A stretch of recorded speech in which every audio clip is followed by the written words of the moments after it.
வணக்கம் அன்பர்களே, வாழ்க மகிழ்வுடன் சிபிஎல்லின் சிந்தனை களத்திற்கு உங்களை அன்புடன் வரவேற்கின்றேன். தினம் ஒரு திரவியம் மனதுக்கும் உடலுக்கும். சில நேரங்களில் நாம் எடுக்கும் முயற்சிகளில் தோல்வியில் முடியும் பொழுது நாம் மனம் தளர்ந்து விடுகிறோம்.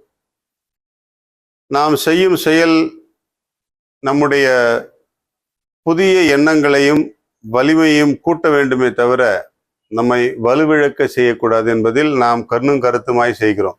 ஆனால் சில நேரங்களில் நம்முடைய தோல்விகள் நம்ம என்ன செய்யுதுன்னு சொன்னா, நம்ம ரொம்ப டல்லாக்கிடுது.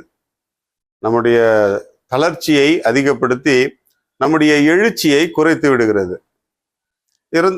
இதெல்லாம் நாம என்ன செய்யலாம்? இதுல இருந்து மீண்டு வருவதற்கு என்ன செய்யலாம்னா, உறுதியான மனதை கொண்டு வாழ்வதற்கு பக்குவப்பட வேண்டும். ஒருவர் எப்பொழுதும் தவறு செய்யவில்லை என்றால் அவர் எப்போதுமே புதியதை முயற்சிக்கவே இல்லை அப்படின்னு சொல்லிட்டு அர்த்தம். அவர் எப்பொழுதுமே தவறு செய்யவில்லை என்றால் அவர் எப்பொழுதுமே ஒரு புதியதை முயற்சிக்கவே இல்லை அப்படின்னு அர்த்தம். இது யார் சொல்லியிருப்பான்னு சொன்னா, நான் கடைசி வாரத்துல சொன்னது போல அறிவியலாளர் ஆல்பர்ட் ஐன்ஸ்டீன் அவர்கள்லாம் இதை சொல்லியிருக்கிறார். ஒருத்தன் தவறு செய்யும் பொழுதுதான் அவன் புதியதற்கு முயற்சி செய்வான். தவறு செய்யும் பொழுது புதியது எது அப்படின்ற முயற்சியை எடுக்க முடியும். தவறே செய்யல அப்படின்னு சொன்னா அந்த மனிதன் எந்த புது முயற்சியுமே எடுக்கல, அப்படியே இருந்த இடத்துல இருந்துட்டு இருக்கிறாரு அப்படின்னு அர்த்தம். கொஞ்சம் சிந்தித்து பார்ப்போம்.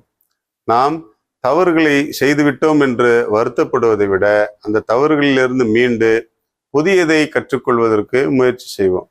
புதிய முயற்சிகளை ஏறெடுப்பதற்கு முயற்சி செய்வோம்.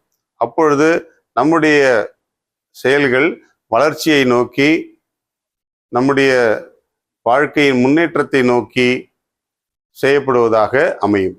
எனவே நாமும் ஒருவன் எப்போதும் தவறு செய்யவில்லை என்றால் அவன் எப்போதும் புதியதாக முயற்சிக்கவே இல்லை என்கின்ற ஐன்ஸ்டைனுடைய வாக்கை நாம் ஏற்றுக்கொண்டு புதிய புதிய முயற்சிகளை செய்வோம். அவற்றில் தோற்றால் கூட இன்னும் ஒரு படி மேலே போய் இன்னும் புதிய முயற்சிகளை மேற்கொண்டு கொண்டே இருப்போம். விடாமுயற்சி விஸ்வரூப வெற்றி. வாழ்க மகிழ்வுடன். இன்றிலிருந்து இஞ்சி குறித்து கொஞ்சம் குறிப்புகள்லாம் பார்ப்போம். இஞ்சி ஒரு நல்ல செரிமான கோளாறுகளை சரி செய்யக்கூடிய ஒரு உணவுப் பொருள்.